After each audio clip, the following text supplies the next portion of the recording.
और अब बात करते हैं बागेश्वर धाम सरकार की। पंडित धीरेन्द्र कृष्ण शास्त्री इस वक्त सबसे ज्यादा चर्चा में है। हिंदू राष्ट्र और सनातन धर्म को लेकर वो अपना एजेंडा लगातार क्लियर कर रहे हैं। साथ ही साथ रामचरितमानस को पंडित धीरेन्द्र शास्त्री राष्ट्रीय धर्म ग्रंथ घोषित करने की मांग भी कर रहे हैं। अवैध धर्मांतरण के खिलाफ भी वो अपनी आवाज बुलंद कर रहे हैं। बाबा के धार्मिक प्रवचनों पर तो बहुत बात हो रही है, लेकिन उनकी पर्सनल लाइफ में क्या कुछ चल रहा है? सन्यासी बाबा के साधक, हनुमान जी के भक्त धीरेन्द्र शास्त्री भी क्या सन्यासी ही रहेंगे? क्या वो आजीवन ब्रह्मचारी रहेंगे? अगर आप ये सोचते हैं तो गलत है। धीरेन्द्र कृष्ण शास्त्री सन्यासी बाबा के सेवादार जरूर हैं, लेकिन वो शादी भी जरूर करेंगे, जल्दी ही करेंगे। इंडिया टीवी से बात करते हुए बागेश्वर धाम वाले बाबा ने अपनी लाइफ के पर्सनल फ्यूचर प्लान्स शेयर किए। वो कब दूल्हा बनेंगे, दुल्हनिया कौन होगी, बाबा की बारात कब आएगी, धाम में धूमधाम कब होगी, ये सब आज बाबा खुद आपको बतलाएंगे। एक्सक्लूसिव इंटरव्यू में। पूरे देश में सनातन और सनातनियों की बात कर विरोधियों के निशाने पर आने वाला 26 साल का एक शख्स अब अपने विरोधियों को उन्हीं के अंदाज में जवाब दे रहा है। मैं बात कर रहा हूं बागेश्वर धाम पीठ के पीठाधीश्वर धीरेन्द्र कृष्ण शास्त्री को, जो अब हिंदुओं को एकजुट होने की बात कर रहे हैं उन्हीं के अंदाज में। ऑर्गेनिक फार्मिंग करेंगे तो सिर्फ आपकी ही सेहत ही नहीं, बल्कि आपके पैसों की सेहत भी अच्छी रहेगी। ऑर्गेनिक फार्मिंग सीखनी है तो फ्रीडम ऐप को अभी डाउनलोड करो। जवाब देते हुए हमारे साथ हैं Dhirendra Krishna Shastri ji. Sir, India TV के सामने एक बार आप फिर आए, तो हिंदुओं को एकजुट करने की बात कर रहे हैं अब आप। पूर्व से ही हमारा दृढ़ संकल्प सनातनी हिंदुओं को एक करने का था। ये कोई नई बात नहीं है और हमें ऐसा लगता है कि हमारे इष्ट बागेश्वर बालाजी और गुरु परंपरा से हमें चुना ही इसीलिए गया है कि इसी परंपरा के आधार पर प्रत्येक सनातनियों को एक किया जावे। अब रही बात निशाने की, तो देखो भाई, जिनकी जलेगी वो तो विरोध करेंगे ही करेंगे, उनसे कोई हमें परवाह नहीं है। उनको सेम टू यू। सनातनियों की आप बात कर रहे थे, महज 15 दिनों में देखें तो परिवर्तन आया। धर्म अध्यात्म की चर्चा चलती थी, 15 दिनों में बागेश्वर 2.0 देख रहे हैं, बागेश्वर धाम 2.0। अब सीधे आप बात कर रहे हैं हिंदू ग्रंथ बनाने की। रामचरितमानस पर भी अटैक शुरू हो गया। रामचरितमानस पर भी कैसे देखेंगे आप इसे? रामचरितमानस पर बहुत विचित्र बात यह है कि ये बातें हमारी बहुत पुरानी है, पुराना संकल्प है। हमें लगता है कि हमारी गुरु जी की प्रेरणा का संकल्प है और सच भी है, लगता नहीं है, सच है। तो अचानक मोड़ तो हमारे जीवन में नहीं आया है। दूसरी बात, रामचरितमानस पर उंगली उठाना सीधी सी बात है, अपने आपके अस्तित्व पर उंगली उठाना है। रामचरितमानस एक ऐसा ग्रंथ है, उन भगवान राम का ग्रंथ है जिन भगवान राम का पुष्पकारूढ़ का विग्रह हमारे भारत के संविधान के प्रथम पृष्ठ पर है। तो अगर संविधान को मानते हो तो संविधान के प्रथम पृष्ठ के भगवान राम को क्यों नहीं मानते? और नहीं मानते हो तो आपको भारत में रहने का अधिकार नहीं है, क्योंकि संविधान मानना तुम्हारा मौलिक अधिकार है, तुम्हारे पूर्वजों ने स्वीकार किया है। तो जो प्रथम पृष्ठ पर भगवान राम अंकित हैं, वह मानने का अधिकार उनकी ही गाथा रामचरितमानस है। और उसको ना मानना मतलब आपके अंदर खोट नजर आता है कि कुछ तो गड़बड़ है। कुछ गड़बड़ है। अब आपने कह दिया कि रामचरितमानस को राष्ट्रीय ग्रंथ भी घोषित कर देना चाहिए। बिल्कुल, ये बार बार के झंझट झपेड़े बंद करो। भारत हिंदू राष्ट्र बनाओ, रामचरितमानस को राष्ट्रीय ग्रंथ घोषित करो। ये पत्थर मारना, ये हलीउल्ला होना, ये दुनियादारी होना, ये बार बार रामचरितमानस पर, राम पर उंगली उठाना, ये टॉपिक ही बंद हो जाएगा। जब भारत हिंदू राष्ट्र होगा तो राम की चर्चा होगी, राम की चर्चा होगी तो ना हिंदू, ना मुसलमान, ना सिख, ना ईसाई, सब भाई भाई। अच्छा, तो ये विमर्श कहां से शुरू हो गया कि रामचरितमानस की बुराइयां चालू हो गई, लखनऊ में प्रतियां जलाई जाने लगी? तो ये कहां से, ये शुरुआत कहां से? बहुत बड़ा डर ये हो गया कि एक लड़का आया और इसने पूरे भारत को जोड़ने का नया काम कर दिया। इनकी जो करोड़ों के मिशन थे, जो भोले भाले हिंदुओं को टारगेट करके धर्मांतरण कर रहे थे, अब वो घर वापसी करने लगे, मूव होने लगे। उन्हें पता लग गया कि असली बाप तो ये है, हम तो गलत दूसरे बाप को बाप कह रहे थे, वो भी फेक बाप को बाप कह रहे थे। भाई बाकी धर्म तो है ही नहीं, बाकी तो पंथ है। तो इनके अंदर वो जो आग लगी, उस आग से बचाव के लिए एक ही उपाय है कि फूट डालो, नीति करो। अब हिंदू को हिंदुओं से ही लड़वा दो, जाति के नाम पर, रामायण के नाम पर, भागवत के नाम पर, गीता के नाम पर इनको लड़वा दो। विषय ये है कि जिन महोदय ने ये उंगली उठाई है उनकी गलती नहीं है, उनके पीछे ये जो टीम है उनकी गलती है। ये इंटरनेशनल साजिश है। अच्छा, उनको इसमें दिक्कत हो गई, और भी पंथ हैं, उनकी किताबों पर उंगली उठाओ, भाई साहब को नानी याद आ जाएगी, घर छूट जाएगा। अच्छा, तो इंटरनेशनल साजिश, मतलब भारत में तो साजिश थी, इंटरनेशनली साजिश है। प्लान क्या दिखाई दे रहा है उन लोगों का आपको? विदेशी पैसा और बहुत बड़ी एक टीम लगी हुई है जो ऐसा कार्य कर रही है। और हमको तो ये भी दिखाई दे रहा है कि अभी ये जातिवाद फैलाएंगे भयंकर वाला। स्वामी प्रसाद मौर्य ने बयान इसी तरीके का दिया है। अब उनकी ये निजी विचारधारा है। हम तो सर्वधर्म समन्वय और सर्व सामाजिक समरसता पर जीते हैं। वर्ण से की व्यवस्था में हम ब्राह्मण हैं, लेकिन हम अपने आप को कभी ब्राह्मण नहीं बताते हैं। सर्व सामाजिक समरसता और हमारे अंदर कूट कूट करके भरी है। हम सबको लेकर चलते हैं और सबको एकजुट करने की तैयारी। सामाजिक समरसता की अगर हम बात करें तो तुलसीदास जी के रामचरितमानस के जिस दोहे पर ये हो रहा है, चौपाई पर ढोल गवार शूद्र, तो मैं राम कथा वाचक धीरेन्द्र कृष्ण शास्त्री से ही पूछना चाहूंगा, दरअसल इसकी व्याख्या कैसे करें? मानस की इसकी व्याख्या बहुत सीधी और सरल है। ढोल गवार शूद्र पशु नारी सकल ताड़ना के अधिकारी। ताड़ना का अर्थ पीटना नहीं है, ताड़ना का अर्थ है दृष्टि पर नजर, उस इन चार पर नजर रखना। ताड़ते ना भैया, तुम हमें ताड़ो मत, नजर रखना है। ढोल का मतलब अगर उस पर दृष्टि रख करके अगर नहीं बजाओगे तो बेसुरा बजेगा। गवार पर नजर नहीं रखोगे तो वो गवार पना कर देगा, काम बर्बाद कर देगा। शूद्र का मतलब सेवक है और प्रत्येक मानव के अंदर ही चारों वर्ण हैं। मुख से ब्राह्मण, हाथ से क्षत्रिय, पेट से वैश्य और चरणों से सेवक। चारों वर्ण प्रत्येक मनुष्य के अंदर व्याप्त हैं। तो सेवक को भी अगर ताड़ोगे नहीं तो वो बहक जाएगा, चोरी कर लेगा। नारी विरोधी भी नहीं है गोस्वामी जी, क्योंकि वंदे वाणी विनायक को प्रारंभ में ही माँ सरस्वती की वंदना करते हैं, गणेश जी की बाद में। और नारी को ताड़ने का अर्थ है कि अगर स्त्री पर दृष्टि रखेंगे तो वो बहकेगी नहीं, क्योंकि वो भोले होते हैं, भावनाओं में बह जाती हैं। तो गोस्वामी तुलसीदास जी का किंचित मात्र भी ध्येय गलत नहीं है। दूसरा मत ये है, रामचरितमानस में भी बीच में बहुत छेड़ाखानी की गई है, तो बेमनस्ता फैलाने के लिए इन सब का प्रयोग किया गया है। ये भी कहा जाता है कि तुलसीदास जी रामायण की जब बात कर रहे हैं, राम की गाथा सुना रहे हैं, माँ सीता की बात कर रहे हैं, तो जहां माँ सीता की बात कर रहे हैं वहां महिला का अपमान कैसे करेंगे? जो स्वामी तुलसीदास जी प्रारंभ में ही माँ सरस्वती की वंदना, सीता राम गुण ग्राम पुण्यारण्य विहारणौ की चर्चा, उद्भव स्थिति संहार कारणिम कलेश हारणिम, इन श्लोकों से वंदना कर रहे हैं, वो भला तुलसीदास जी गोस्वामी जी स्त्री विरोधी, नारी विरोधी भला कैसे हो सकते हैं? और वहीं गोस्वामी तुलसीदास जी कहते सिया राम मैं सब जग जानी, करो प्रणाम जोर जुग पानी। फिर गोस्वामी तुलसीदास जी जातिवादी कैसे हो गए? ये सिर्फ देखने का आइकॉन है। इनको कुछ ना कुछ बहाना चाहिए।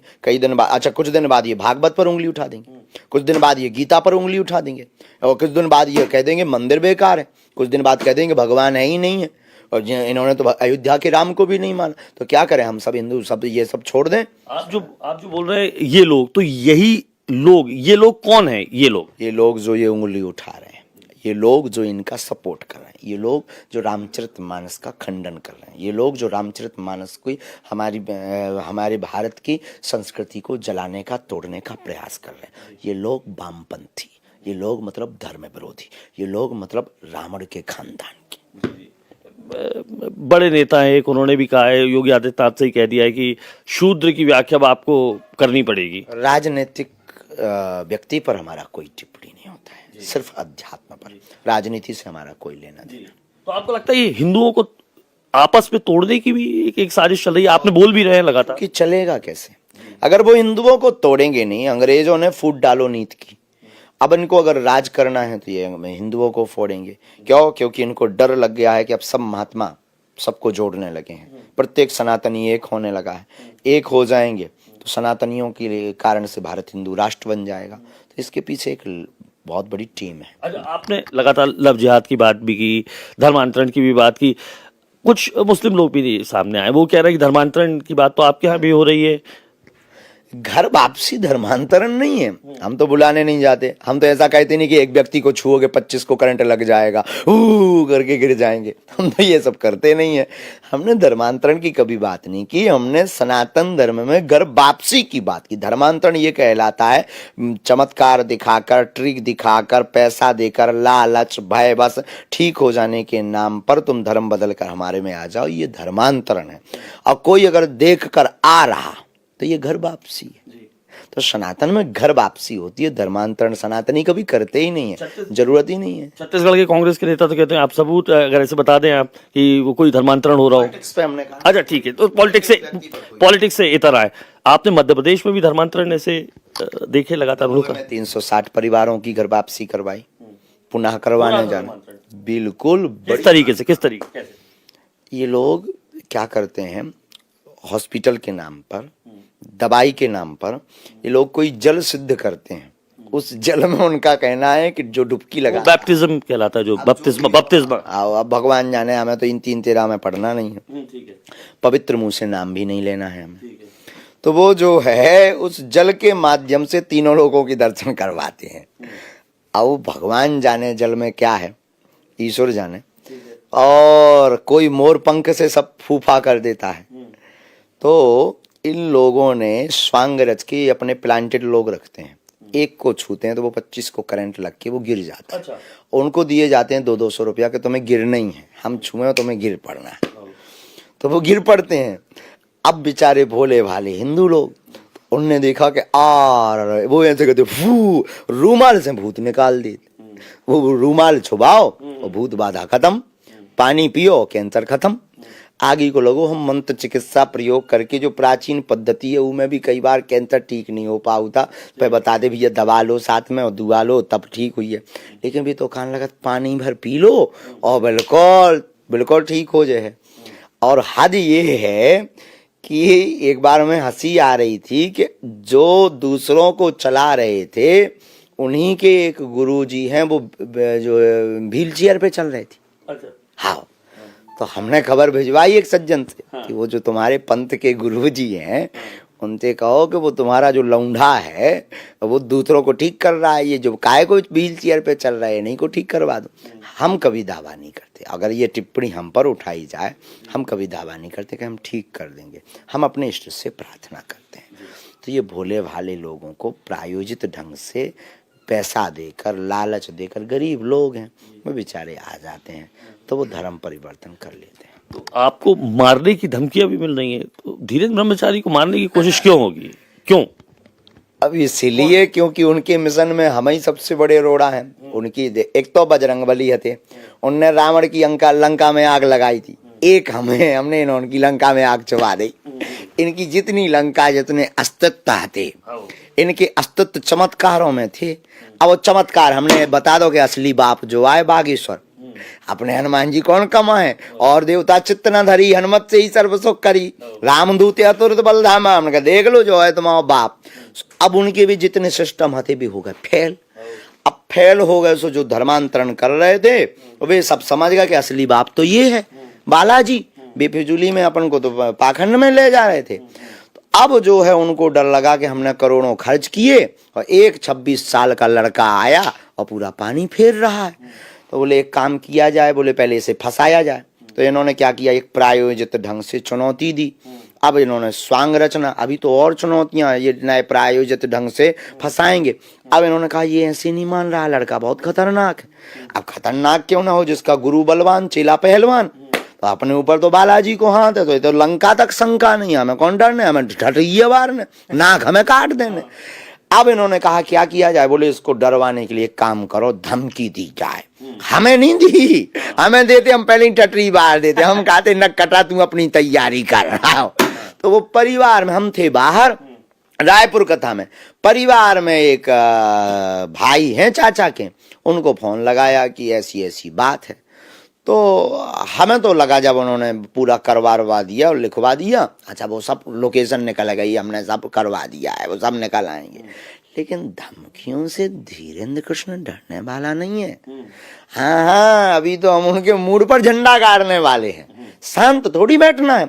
जब तक हम दिन ना रात सोएंगे नहीं, जब तक भारत का प्रत्येक हिंदू एक नहीं हो जाएगा, भारत हिंदू राष्ट्र नहीं बन जाएगा। 26 साल का धीरेन्द्र शास्त्री मूड पर झंडा बांधकर, मतलब बुंदेलखंडी शब्द मूड हिंदी में बता देता हूँ, सर पर झंडा बांधकर हिंदू राष्ट्र बनाएगा। कैसे बनाएगा हिंदू राष्ट्र? हम नहीं बनाएंगे, हम राजनेता नहीं है, हम सरकार नहीं है, हम अदालत। कैसे प्रेरित करेंगे? लेकिन हम लोगों को जगाएंगे रामचरित मानस के आधार पर, ऋषि परंपरा के दरबार की कृपा दिखाकर और बालाजी की कृपा को बताकर और हिंदुओं के साथ जो शोषण हो रहा उस शोषण को बता करके कि तुम्हें कितना बार बार टारगेट किया जा रहा, हमारे संतों को कितना दुख दिया। बात हमें इस बात का डर है आपसे और बहुत ज्यादा शिकायत है सब न्यूज वालों से कि जब वो पाल घर के वो महाराष्ट्र के वो साधु बिलख रहे थे, लोगों ने दिखाया, मीडिया ने भी दिखाया, लेकिन तब जूं नहीं रहेंगी। लेकिन आज हम ललकार रहे हैं, तब कई लोगों को बुरा लग रहा है कि ये तो बेमनस्ता फैला रहे हैं, दंगा फैला रहे हैं। तब तुम्हारे अंदर कौन सा कीड़ा है? क्या तुम सनातनी नहीं? अगर हो तो तुम्हें वो रोने वाला साधु चाहिए या भारत का हंसता मुस्कुराता साधु चाहिए? तो भारत का वो हंसता मुस्कुराता साधु है। 3 दिन पहले उत्तराखंड में फिर बोला कि कायदे में रहोगे तो फायदे में रहोगे। I am not Mahatma, not. हाँ, तो भाई कायदे में रहोगे तो फायदे में रहोगे। 3 दिन पहले फिर हमने किसी व्यक्ति विशेष को नहीं कहा। हम कैसे लोग अपने बच्चों को कह देंगे बेटा कायदे में रहोगे तो फायदे में रहोगे। अब जो कायदे में नहीं है उसको मिर्चा लग रहा है। हमने किसी व्यक्ति का नाम लिया हो, आप बताओ हमने नाम लिया क्या? हमने ये तो कहा नहीं कि अमुक फलाना व्यक्ति कायदे में रहेगा तो फायदे में। हमने तो ये कहा कायदे में रहोगे तो फायदे में रहोगे। अभी भी कहते हैं भारत में रहना है तो सीताराम कहना है। अब पाकिस्तान में जो रहने वाले हैं, चर्चा जो है तो वो तो कायदे में नहीं रह रहे, लेकिन वहां पे भी चर्चा चल रही है। अब आपकी बुलाने क्या चर्चा है? राम कथा करवाने वाले हैं। देखो पहली बात तो पाकिस्तान हो गया कंगाल। पाकिस्तान के होने 4 टुकड़ा। अब वो भारत अखंड की ओर बढ़ रहा है। देखो हनुमान जी लंका गए थे, सुबह अच्छे से बाहर के आए थे। अब बागेश्वर वाले हनुमान जी उठे, उन्हें कौन छोड़ना जी? जितने विरोधी हैं सबके भीतर लंका बाहर है। सबके भीतर लंका तो बची। अभी एक सवाल और छोटू सा आ जाता है। बहुत बात चल रही है कि गृहस्थी भी अब बसने हैं, शादी भी होने हैं बागेश्वर धाम पे। कब होने जा रही है? अब जनता देख रही है, पूछ रही है। बुंदेलखंडी में पूछ रहा हूँ मैं आपसे कि आखिर कब हो रही शादी? तो यही से तो हम बोल रहे हैं कि शादी कब हो रही? देखो बोलत भीतर की नसें गड़बड़ा गई। तो शादी कब हो रही बागेश्वर धाम पर? बहुत हूँ जल्दी होने। और अबे अकेले का भैया बुराई लग रहा है कहा? अच्छे सब कह रहे भैया, जितने लोग आ रहे भी कह रहे कब हुई है इनकी शादी, कब हुई है? 26 की हो गए। हमारी शादी से की को घर बसने, हमारा बसने बहुत जल्दी हुई है। सबका बता भी हम भैया दौड़ नगाड़े बजा के बहुत जल्दी बब्बा जू कृपा करें। गुरु जी बोले ब्याह करने अपन विवाह करने हैं। शादी को मतलब ये है कल के दिन कोई भी व्यक्ति किसी भी प्रकार से उंगली ना उठाए। हमारे सिद्धांत और हमारे संकल्प पूर्ण हो, ऐसी हमें अपनी बालाजी की प्रेरणा है। हम प्रत्येक सनातनी को कहेंगे तुम मेरा साथ दो, अपन हिंदू राष्ट्र देंगे। अब आखिरी एक सवाल बस है। हिंदू राष्ट्र की बात आपने कहा, आशीर्वाद बालाजी का भी है। जनता भी बहुत पूछना चाह रही है, सन्यासी बाबा जो हैं इनके बारे में बहुत बेहद जानने की इच्छा है कि सन्यासी बाबा आप जिक्र करते हैं, यहाँ पे भी हमने देखा है। सन्यासी बाबा के बारे में थोड़ा सा बता दें। गुरुजी 320 साल के हो गए। सन्यासी बाबा बागेश्वर धाम के जो है प्रमुख हैं, उनकी ही प्रेरणा से दरबार लगता है। और हमारी दृष्टि में उनमें हनुमान जी में कोई अंतर नहीं। 5 बार बालाजी का साक्षात्कार श्री सन्यासी बाबा को हुआ है। तो सन्यासी बाबा को ही बालाजी ने कहा था कि एक दिन आएगा कि पूरी दुनिया बागेश्वर धाम पर दिखेगी। उनका वह दृढ़ संकल्प ऐसा था तो दिव्य दरबार लगा। हमारे दादा गुरु जी को आभास हुआ, शरीर रूप में नहीं है, सूक्ष्म रूप में। देखो एक होता है सूक्ष्म जगत, एक होता है देव जगत, एक होता है सिद्ध आत्माओं का जगत, एक होता है प्रेत आत्माओं का जगत। तो जो हमारे पूज्य सन्यासी बाबा हैं वो देव आत्मा है, देवता स्वरूप है। उनकी ही प्रेरणा से दरबार लगता। हमारे दादा गुरु पर भी उनकी कृपा थी, पर चाचा जी पर हुई, एक जनों पर, फिर उनका शरीर पूर्ण होने पर उन्हीं की कृपा और दादा गुरु की प्रेरणा। आखिरी सवाल मेरा यही है, दादा गुरु के बारे में बताइए। दादा गुरु आप जिक्र पिताजी हमारे दादा गुरु जी। सन्यासी बाबा दादा गुरु जी दोनों अलग हैं। सन्यासी बाबा जिनसे दरबार परंपरा प्रारंभ हुई, दादा गुरु जी हमारे पिताजी के पिताजी, जिन पर हमारे पहले सन्यासी बाबा की कृपा थी।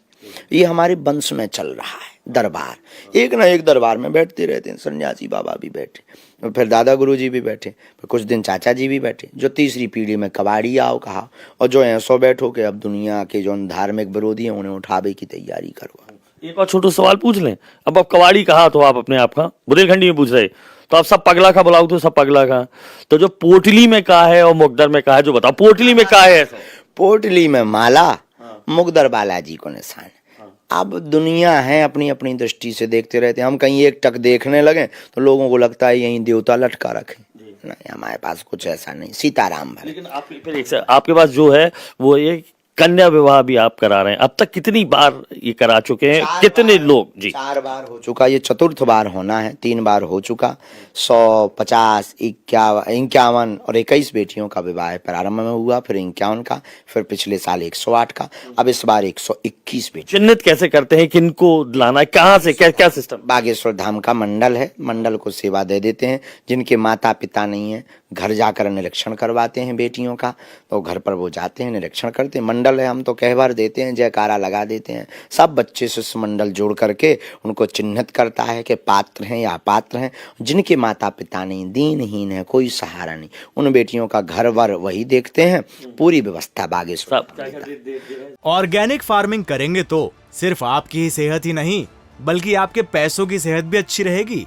ऑर्गेनिक फार्मिंग सीखनी है तो फ्रीडम ऐप को अभी डाउनलोड करो। इस बार मोटरसाइकिल छोड़कर सब दे रहे हैं। Fridge, TV, cooler, double bed, sofa और किचन सेट और जो है मिक्सी, आयरन, सब कुछ पूरी गृहस्थी का सामग्री बागेश्वर बालाजी के चरणों के प्रताप से पूरा परिवार दे रहा है। और बाकी बचा खुचा अगली बार अगर मोटरसाइकिल की इच्छा हुई है तो इंडिया टीवी से कहेंगे कि तुम भी कुछ कन्याओं का विवाह करवाओ।